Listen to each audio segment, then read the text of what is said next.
여러분들 참 정말 반갑습니다. 우리가 세상 속에서 부딪히는 여러 가지 일들 가운데 정말 예상할 수 없는 일들과 부딪혔을 때 우리가 어떻게 대처를 해야 하는가라고 하는 걸 요즘 이 코로나 사태를 통해서 잘 느끼고 배우고 있습니다. 과거 유럽을 휩쓸었던 패스트, 흑사병의 대유행은 유럽 인구의 3분의 1이 죽고 난 다음에, 또는 어떤 학자들은 절반 가까이 죽었다는 이야기들도 있습니다만, 그러고 난 이후에 사회는 엄청나게 많은 변화를 가져오게 되는 것이죠. 문학과 예술 분야에서도 이 부분에 대한 대처가 다양하게 나타나고 있습니다. 가장 대표적으로 보카치오의 데카메론이라는 책이 있죠. 데카메론에는 7명의 여자와 3명의 남자 젊은이들이 이 흑사병을 피해서 깊은 산속에 있는 수도원에 들어가 버텨내는 거죠. 어떻게 살아날 궁리를 하면서 썰까기를 하는 겁니다. 10명이 돌아가면서 1명의 왕 또는 여왕을 정한 다음에 지목하여 서로 10가지 이야기를 쏟아내어 놓는 것이죠. 정말 그 당시 세태와 다양한 신분 계층과 특히 종교에 대한 이런 어떤 비판이나 아니면 해학이나 이런 부분들이 많이 등장하고 있습니다. 우리는 지금 이 코로나 전국을 지내면서 지금 백신을 맞곤 있습니다. 앞으로 어떻게 될지 정말 아직도 알 수가 없습니다. 또 올 한 해도 또 이렇게 가야만 하는지요. 어쨌건 우리 한국 교회가 해방 이후에 맞이한 상황도 정말 알 수 없는, 내일을 알 수 없는 그와 같은 상황과 국면에 처하고 있습니다. 그런데 우리가 딱 염두에 둘 수 있는 건 통합이냐 분열이냐 하는 이와 같은 화두죠. 끊임없이 분열이 되지만 또 끊임없이 통합의 움직임도 보이고 있었습니다. 신사참배 문제에 대한 과오, 제과, 그리고 한국 교회가 근본적으로 안고 있는 그 엉어려진 어떤 문제를 완전히 해결하지 못했기 때문에 오는 어떤 이런 상처기가 여전히 남아있다는 게 문제인 것이죠. 화끈하게 통회하고 회개하고 새 출발했더라면 어떠했을까, 이런 가정도 해봅니다. 해방, 씨알의 소리를 쓴 함석헌, 우리가 잘 아는 분이죠. 함석헌, 역사학자이자 사회운동가, 종교인. 이 함석헌 이런 말씀을 했습니다. 해방은 도적같이 왔다. 우리가 미처 예상하고 대처하지도 못한 상황에서 일본의 패망은 왔고요. 무조건 항복으로 말미암아 8월 15일 해방이 되었습니다. 그야말로 도적같이 온 것이죠. 이 해방 정국은 알 수가 없습니다. 여러 가지 이념과 또 그리고 미소를 중심으로 한 이른바 냉전 체제가 시작되면서 갈등과 분열의 조짐이 보이고 있는 것입니다. 그런데 이 당시 일제 말기 1940년대가 되면 일본은 발악적으로 한국 기독교를 아예 종교를 말살시켜버리려고 하는 것이죠. 이걸 우리는 이른바 민족 말살 정책이라고 부르기도 하고요. 전쟁을 위한 국민 정신 총동원령이라고도 말하기도 합니다. 그러다 보니 한국 교회는 모든 교파가 통합이 되어버렸어요.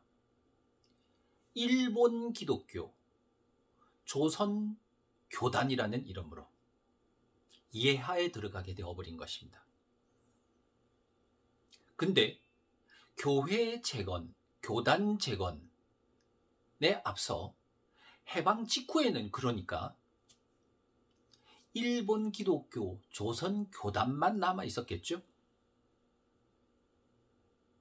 이걸 이제 해방이 되었으니까 일본은 떨어져 버리고 조선 기독교단이 되어버렸습니다.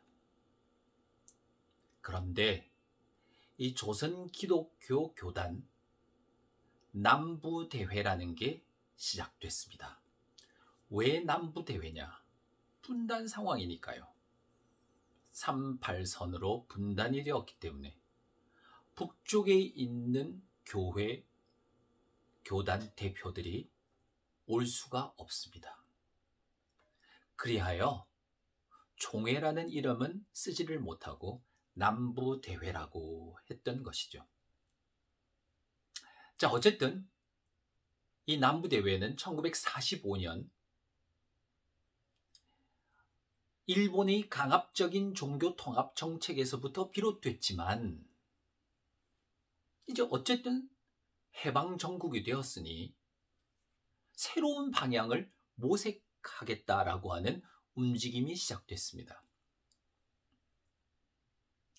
그래야 이제는 어쨌든 일제에 의해서 강제 통폐합되어졌던 이와 같은 교단이나 조직을 살리자는 움직임이 나타나지 않겠습니까? 그런데 여기서 교단, 교파 분열에 앞서서 다양한 이야기거리들이, 다양한 목소리들이 산재하기 시작합니다. 근데 그 전에 조선 기독교단을 그냥 통합된 상태로 그대로 두자는 목소리도 나와요. 어차피 하나가 됐으니까 하나의 조직으로 한 목소리를 내는 것이 좋지 않냐라는 이야기인데, 여기에는 몇 가지 그들이 내세우는 이유가 있습니다. 첫 번째는 어차피 교파가 초월되었으니 하나의 교단으로, 그리고 한국 교회의 발전을 위해서 이것이 훨씬 더 유리하다라고 생각을 하는 것이죠. 과거 일제 1930년대 장로교와 감리교는 서로 협의체를 구성하고 한 목소리를 내자는 움직임과 함께 신편 찬송가를 같이 편찬해내기로 했죠. 그런데 이견 대립이 많습니다. 넣자 빼자 하는 이야기들이겠죠. 교단의 이해를 더 집어넣으려고 하는 것입니다. 장로교는 장자교단으로서 세력 규모가 크니까 더 많은 부분을 넣겠다라는 얘기도 있었겠고요. 감리교단은 감리교 성격에 맞도록 하되 밸런스를 맞추자라고 하는 이런 이야기들이겠습니다. 그 이외에도 기독신보라고 하는 신문에 대한, 아무튼 이런 신문 기사와 내용, 또 그리고 신편 찬송가 등에 대한 이야기 등으로 대립이 있었던 적이 있어요. 이 장감 갈등입니다. 그러니 그 갈등에서 오히려 교단과 교회만 손해를 보지 말고 차라리 어차피 통합이 되었으니까 그대로 가보자. 두 번째는 정치 상황에 맞추기가 더 좋다는 것이죠. 하나의 통합된 교단으로 가면 해방 후 정치 상황이라는 것은, 자, 이제는 정치권 안에서도 이승만, 김구, 김규식 이런 분들에 의해서 주도될 텐데 어차피 이런 분들은 기독교인이다. 그러니 우리가 한 목소리를 가지고 서로 협의해 나가는 것이 훨씬 나라나 정치를 위해서도 좋지 않겠나라고 하는 그와 같은 이유였습니다. 자, 여러분들은 어떻게 생각하세요? 조선 기독교단, 기독교 교단. 그건 일제에 의해서 강제로 통폐합이 되었던 상태지만 해방 이후에 하나의 통합된 조직체로 나가자라는 이야기였습니다. 어쨌든 이와 같은 움직임과 함께 해방 이후 45년 9월 8일 날 서울에서 남부대회가 열렸습니다. 조선기독교단 남부대회죠. 세문안 교회에서. 그러자 참여하지 못한 이부 교회들은 이를 인정하기가 어려웠겠고요. 월남하신 분들도 너희들 무슨 친일 교단이냐 라는 비난까지 해댔습니다. 그래서 이 모임은 별 효과가 없이 감리교 대표들이 퇴장하는 것으로 유야무야 되어버렸습니다. 그런데 이 문제가 계속 상존하고 있다가 그해 해방되던 해 1945년 11월 27일부터 30일 사이에 서울 정동제일교회, 우리가 흔히 정동교회 하는 아펜젤러가 세웠던 정동제일교회에서 조선기독교 남부대회가 재개되었습니다. 이것이 실질적인 1회 대회가 되는 것이죠. 그리고 회장으로는 김관식 목사가 선출이 됐습니다. 부회장은 김영섭이란 분이 됐고요. 여기에서 이루어졌던 일은 첫 번째, 순교자에 대해서, 종교 탄압에 의해서 순교한 순교자들에 대해서 추도한 일. 두 번째는 임시정부를 지지한다는 표명. 세 번째는 선교사들의 내한을 요청한다는 것. 네 번째는 한국의 자주 독립을 위해서 미국 대통령 트루먼에게 진정서를 보내자는 내용. 그리고 기독공보라는 기독교 신문을 재발행하는 건. 이 5가지 결의를 했습니다. 다시 한번 잠시 생각해 볼까요? 첫째, 순교사, 일제히 종교 탄압으로 순교한 순교하신 분들에 대한 추도. 순교하신 분들에 대한 추도. 두 번째, 임시정부를 지지한다는 선언. 세 번째, 선교사의 환영, 내한 환영. 이 무슨 말씀이냐 하면 1940년에 일제는 전쟁을 준비하면서 한반도에 있는 외국 선교부 선교사들을 전부 추방시켰습니다. 그들이 득이 될 게 없다라고 생각한 것이죠. 어쨌든 다시 그 선교사들을 환영한다는 메시지. 네 번째는 트루먼 대통령에게 한국의 자주 독립을 위해서 힘써 주실 것을 요청하는 진정서. 그리고 기독 공보의 발행. 그래서 이 5번째 기독 공보의 발행은 그 이듬해 1946년 1월 달에 가끔 들었죠. 김춘배 목사. 여권에 대한 문제와 등장하는 분입니다. 김춘배 목사님을 발행인 겸 편집장으로 해서 기독교 공보죠. 정식 명칭이 발행이 되기 시작했습니다. 자, 그러면서 이 대회는 실질적으로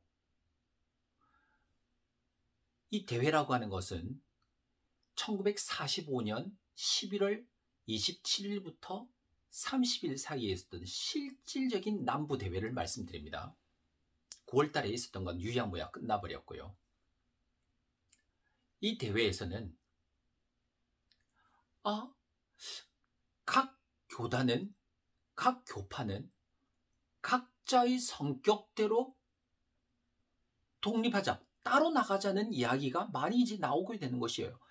하나로 뭉쳐져 있었지만 장로교, 감리교 할 거 없이 교단들이 이제는 성격대로 따로 각 교파가 각자 가자는 이와 같은 이야기들, 선언들이 나오기 시작하면서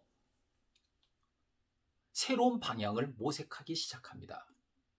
그게 뭐냐면은 장로교단만 하더라도 그러면 우리 장로교단도, 너희 감리교뿐만이 아니라 우리 장로교단도 그럼 독립해서 갈 수밖에 없지. 그런 움직임과 함께 제일 먼저 경남노회가 복구가 되어버려요. 45년 11월 달입니다. 1945년. 그리고 12월 달에는 전라북도 노회까지 재건이 되어버렸습니다. 이제 장로교도 노회가 재건이 되어지는 움직임이죠. 이와 같은 분위기 속에서 1946년 4월 30일부터, 정확히는 4월 30일부터 5월 2일 사이에 제2회 남부대회가 다시 개최됩니다. 이 남부대회가 다시 개최되면서는 완전히 각 교파는 각자의 성격대로 나눠지게 되어버려요. 하나가 안 되는 것이죠. 통합. 그러자 또 다시 교파 통합을 다시 해보자. 교파 통합을 다시 해보자. 그것이 교파 연합운동이 또 벌어져요. 그러자 이게 1946년 가을쯤에 갔습니다. 가을쯤에 가서 이게 뭐냐면은 조선기독교연합회. 조금 이름이 조선 들어가니까 다시 돌아가는 것 같습니다만 조선기독교연합회라는 이름으로 또다시 통합운동이 나갑니다. 여기에는 장로교, 감리교, 성결교, 구세군, 그리고 외국 지금 들어오기 시작한 외국 선교부, 대한성서공회, YMCA, YWCA까지 거의 모든 남한 지역에 있던 기독교 단체들이 함께 하자라고 하는 조선기독교연합회가 있었습니다. 회장은 역시 김관식 목사님. 어떻게 보면 인물이 그렇게 없나라고 생각할 수가 있는데 어쨌든 주도한 김관식 목사가 다시 뽑힌 것이죠. 자, 이와 같이 해서 1946년도에 이처럼 조선기독교연합회가 다시 만들어졌고요. 그리고 1948년도에는 한국기독교연합회로 이름을 조선에서 이제 한국으로 바꿨습니다. 정부가 수립됐기 때문에 한국기독교연합회를 만들고 8월 달에 암스테르담에서 열린 WCC의 대표를 파견하기 이뤘습니다. 제가 왜 지금 분열, 통합 이 이야기를 드리나 하면 한국교회의 교파 분열이라는 것을 말씀드리기 위한 전제 과정을 여러분들에게 설명드리기 위해서였습니다. 드디어 여기서 이제 WCC 이야기도 나오고요. 세계교회협의회, 한국교회협의회, 한국기독교협의회 이런 이야기들이 나오기 시작합니다. 교파 분열, 또 다음 단계는 다음 시간에 말씀드리겠습니다. 감사합니다.